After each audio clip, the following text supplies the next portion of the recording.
नमस्कार मित्रों, आप सुन रहे हैं आध्यात्मिक प्रबोधन गीता के 18 योग। आज हम पहुंचे हैं अपनी यात्रा के 15वें पड़ाव पर।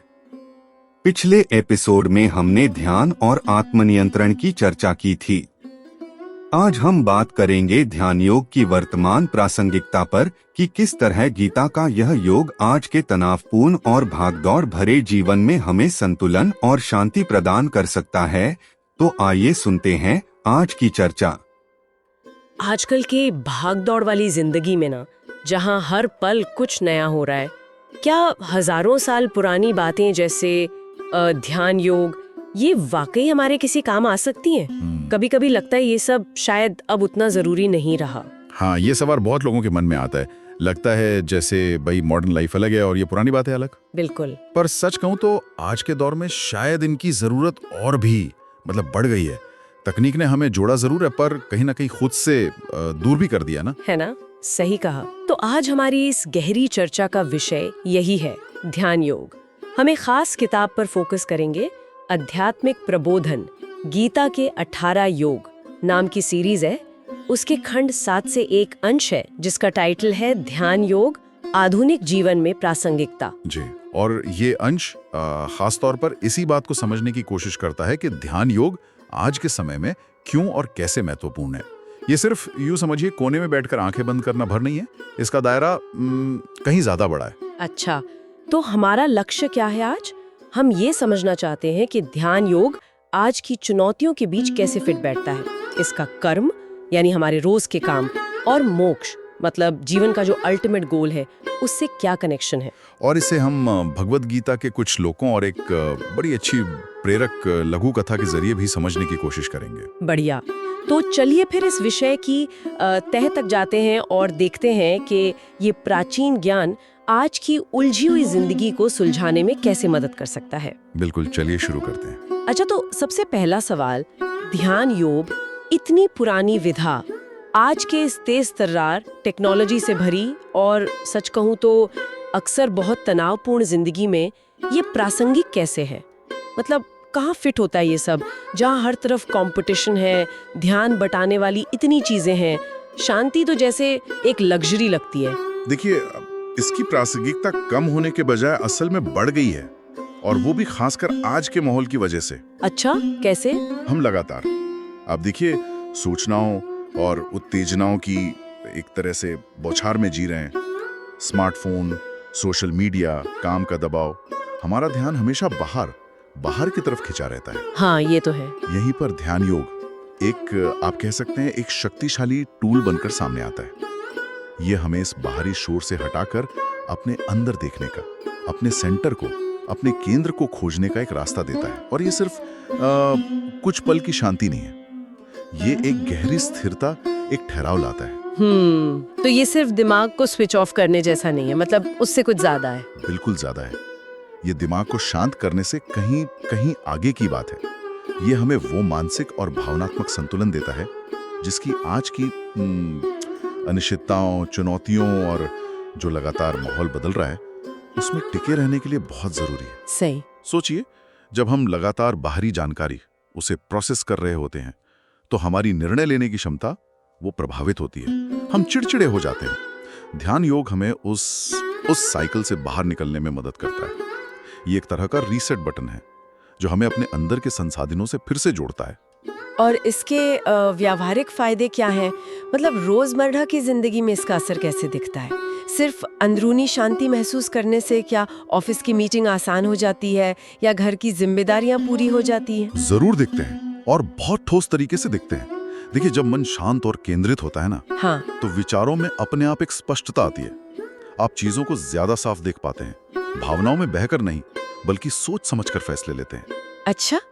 इससे आपकी निर्णय लेने की क्षमता सुधरती है, धैर्य बढ़ता है, जो आज के इंस्टेंट ग्रेटिफिकेशन वाले जमाने में भाई बहुत बड़ी बात है। हाँ, बिल्कुल। आप अपने काम पर ज्यादा गहराई से ध्यान लगा पाते हैं, मतलब आपके काम की क्वालिटी सुधरती है। तो ये व्यक्तिगत जीवन, पेशेवर जिम्मेदारियां और सामाजिक रिश्ते, इन सब में एक जरूरी संतुलन लाने में सीधी मदद करता है। ये तो कमाल है, यानी ये जीवन के लगभग हर पहलू को छूता है। हाँ, और भगवत गीता में श्री कृष्ण इसी सार्वभौमिकता और गहराई की ओर इशारा करते हैं। अध्याय 6 के 31वें श्लोक में वे कहते हैं, सर्वभूत स्थितम यो माम भजत एकत्वमास्थितः सर्वथा वर्तमानोपि स योगी मयि वर्तते।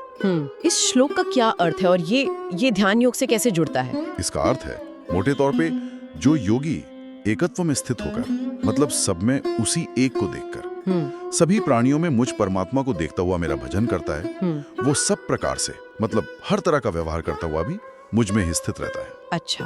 अगर हम इसे ध्यान योग के संदर्भ में देखें तो ये श्लोक उस अवस्था की बात कर रहा है जहां ध्यान के अभ्यास से व्यक्ति हर चीज में, हर प्राणी में उसी एक परम तत्व को देखने लगता है। वो दुनिया के सारे काम करते हुए भी, चाहे वो कितने भी जटिल हों, तनावपूर्ण क्यों ना हो, अपने आंतरिक केंद्र से, अपने अंदर से जुड़ा रहता है, परमात्मा से जुड़ा रहता है। वाह। ध्यान योग हमें बाहरी परिस्थितियों से ऊपर उठकर इस आंतरिक स्थिरता को पाने और बनाए रखने में मदद करता है। ये सिखाता है कि असली शांति वो बाहर नहीं, वो तो भीतर है। ये समझना वाकई दिलचस्प है कि काम करते हुए भी आंतरिक स्थिरता बनी रह सकती है, और यहीं से बात कर्म और मोक्ष की ओर मुड़ती है ना? जी बिल्कुल। आपने शुरू में जिक्र किया था कि ध्यान योग का संबंध कर्म और मोक्ष से भी है। ये तीनों चीजें, ध्यान, कर्म और मोक्ष, ये आपस में कैसे जुड़ी हैं? और आज की जिंदगी में जहाँ हमें इतने सारे रोल निभाने पड़ते हैं, ये संतुलन ये कैसे काम करता है? ये बहुत ही महत्वपूर्ण लिंक है। देखिए, ध्यान योग सिर्फ मानसिक शांति पाने या बेहतर काम करने का तरीका भर नहीं है जी। ये आत्म जागरूकता और जिसे कहते हैं सेल्फ ट्रांसफॉर्मेशन जी, उसका मार्ग है। जब आप नियमित रूप से ध्यान करते हैं तो आप अपने विचारों, अपनी भावनाओं, अपनी इच्छाओं और सबसे बढ़कर अपने कर्मों के प्रति ज्यादा सजग, ज्यादा अवेयर हो जाते हैं। आप देखने लगते हैं कि आप कोई काम क्यों कर रहे हैं, उसके पीछे आपकी मंशा क्या है, उसका नतीजा क्या हो सकता है। तो ये जागरूकता ये हमारे कामों को कैसे प्रभावित करती है? ये जागरूकता ही आपको सही कर्म करने की दिशा दिखाती है। अब सही कर्म का मतलब क्या है? वो काम जो न केवल बाहरी रूप से सफल हो, बल्कि आपको अंदर से बांधे भी नहीं। अच्छा। श्री कृष्ण गीता में कर्म योग की बात करते हैं, कुशलता से कर्म करना, लेकिन उसके फल की चिंता या अटैचमेंट उसके बिना। ध्यान योग इस डिटैचमेंट को, अनासक्ति को डेवलप करने में मदद करता है। कर्म करते हुए भी कर्म के बंधन से मुक्ति की एक तरह से शुरुआत है, जो धीरे धीरे मोक्ष की ओर ले जाती है। कर्म के बंधन, ये थोड़ा गहरा लगता है। इसका मतलब है कि हमारे अच्छे या बुरे हर तरह के काम हमें किसी न किसी तरह बांधते हैं। हाँ। और मोक्ष फिर इस बंधन से पूरी तरह आजाद हो जाना है। ध्यान योग इसमें पुल कैसे बनाता है? बिल्कुल सही समझा आपने। कर्म का स्वभाव ही है बांधना, क्योंकि हम अक्सर कर्तापन के भाव से, मैंने किया, इस भाव से और फल की इच्छा से, मुझे ये मिलना चाहिए, इससे कर्म करते हैं। हाँ, होता तो है ऐसा। ध्यान योग हमें इस कर्तापन के अहंकार और फलाकांक्षा यानी फल की इच्छा, इससे धीरे धीरे मुक्त करता है। ये सिखाता है कि कर्म करते हुए भी साक्षी भाव, मतलब एक विटनेस की तरह कैसे रहा जाए। जब आप ईश्वर को समर्पित होकर, अनासक्त भाव से, डिटैच्ड होकर अपना कर्तव्य निभाते हैं, तो वही कर्म आपको बांधने के बजाय आपकी उन्नति का, आपकी ग्रोथ का साधन बन जाते हैं। अच्छा। यही वो संतुलन है जिसकी बात हम कर रहे हैं। आप एक अच्छे प्रोफेशनल, एक जिम्मेदार पारिवारिक सदस्य, एक सक्रिय नागरिक, ये सब भूमिकाएं निभाते हुए भी अंदर से, आंतरिक रूप से स्वतंत्र और शांत रह सकते हैं। और यही स्वतंत्रता अंततः मोक्ष का द्वार खुलती है। वाह। भगवद गीता के 6 अध्याय के 23वें श्लोक में इसी स्थिति का वर्णन है। तम विद्या दुख संयोग वियोगम योग संगितम सन्निश्चयन योगतव्यो योगो अनिर्विण्ण चेतसा। इसका क्या अर्थ है? इसका अर्थ है, जिस अवस्था में सभी प्रकार के दुखों के संयोग का अपने आप ही वियोग हो जाता है, यानी दुख जिससे पूरी तरह मिट जाते हैं, उसी का नाम योग है। उस योग का अभ्यास बिना किसी उकताहट के धैर्य और दृढ़ निश्चय के साथ करना चाहिए। अच्छा, बिना किसी उकताहट के? जी, ये श्लोक सीधे तौर पर बताता है कि योग, यहाँ विशेष रूप से ध्यान योग, वो अवस्था है जो हमें जीवन के सभी दुखों से, तनावों से, बंधनों से मुक्त करती है, लेकिन ये अपने आप नहीं होता। हाँ, इसके लिए जैसा श्लोक में कहा, निश्चयेन, दृढ़ निश्चय और अनिर्विण्ण चेतसा, यानी बिना थके लगातार अभ्यास की जरूरत है। ये दिखाता है कि ध्यान सिर्फ कुछ देर की कोई एक्टिविटी नहीं, बल्कि एक सतत साधना है जिससे कर्म और आंतरिक शांति का वो तालमेल बनता है जो हमें दुखों से पार ले जाता है। दृढ़ निश्चय और बिना थके, ये आज के व्यस्त जीवन में कैसे संभव हो, जहाँ मतलब समय निकालना ही अपने आप में एक चुनौती है। शायद वो लघु कथा जिसका जिक्र हमने शुरू में किया था, वो इस प्रैक्टिकल पहलू पर कुछ रोशनी डाल सके। हाँ बिल्कुल, वो कथा इस पूरी बात को जमीनी हकीकत से जोड़ती है। तो कहानी एक ऐसे उच्च पदस्थ अधिकारी की है, एक सीनियर अफसर जो अपनी नौकरी के भारी दबाव, परिवार की बढ़ती जिम्मेदारियों और समाज की उम्मीदों के बीच बुरी तरह फंसा हुआ, स्ट्रेस्ड आउट महसूस कर रहा था। उसका जीवन तनाव, चिंता और एक तरह की समझ नहीं आ रहा था कहाँ जा रहा हूँ, दिशाहीनता उससे भर गया था। उसे वाकई समझ नहीं आ रहा था कि इस चक्रव्यूह से कैसे निकलें। इसी उलझन में वो मार्गदर्शन के लिए अपने गुरु के पास जाता है जी। तो गुरु उसे देखते हैं, उसकी परेशानी समझते हैं और बहुत ही मतलब सरल लेकिन गहरी सलाह देते हैं। क्या? रोजाना ध्यान योग का अभ्यास शुरू करो। अच्छा, सिर्फ इतना? हाँ, गुरु से समझाते हैं कि देखो, मन की चंचलता ही सारी समस्याओं की जड़ है। ध्यान से मन को स्थिरता मिलेगी और जब मन शांत और स्थिर होगा तो चीजों को देखने का नजरिया बदलेगा और सारे काम अपने आप सही दिशा में और बेहतर ढंग से होने लगेंगे। और क्या अधिकारी ने ये सलाह मानी?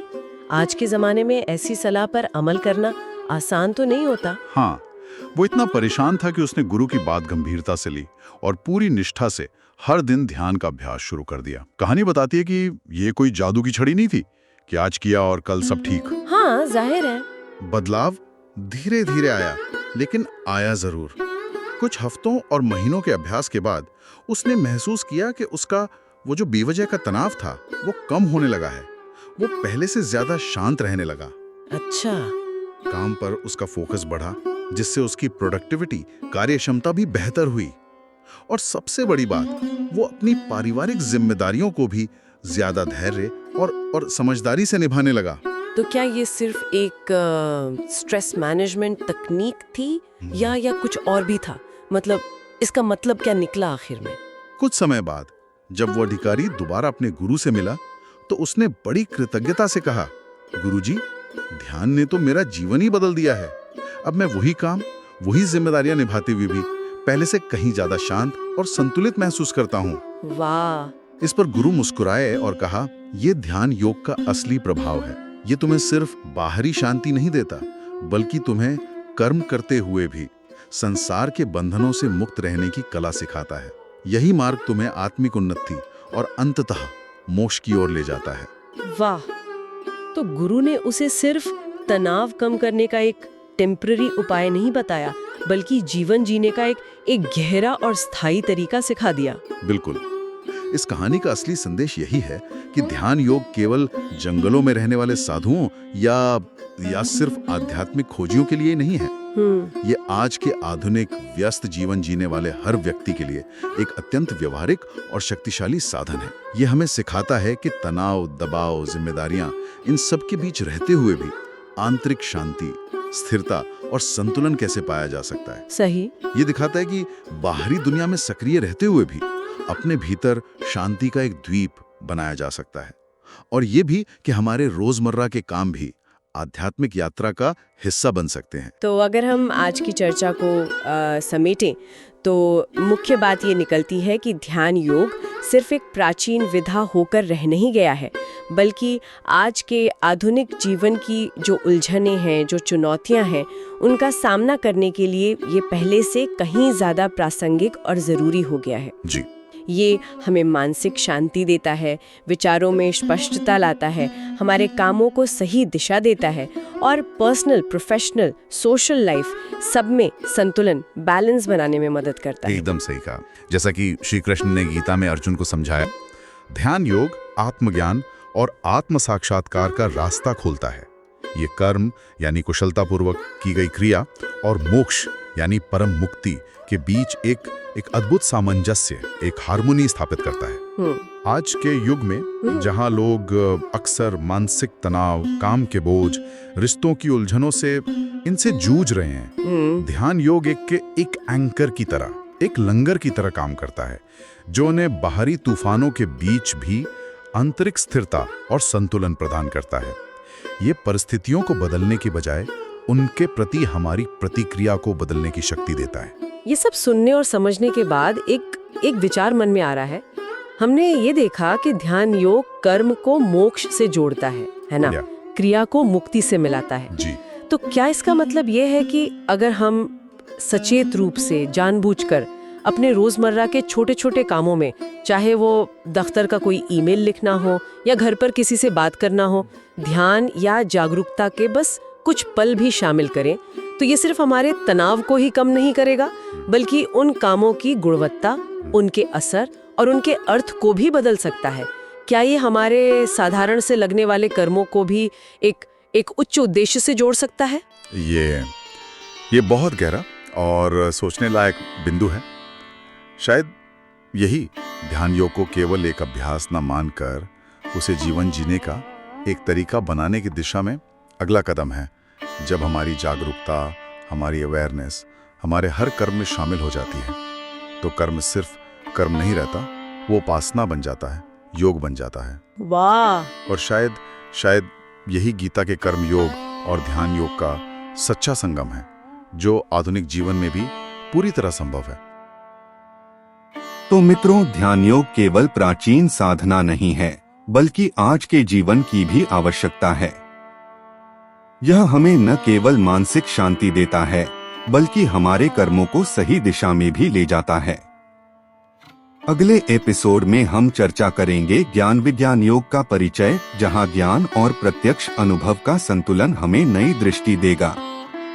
तब तक जुड़े रहिए आध्यात्मिक प्रबोधन गीता के 18 योग के साथ। यदि हमारा प्रयास आपको थोड़ा भी अच्छा लगा हो, तो नीचे दिए सपोर्ट लिंक में जाकर हमें सपोर्ट करें।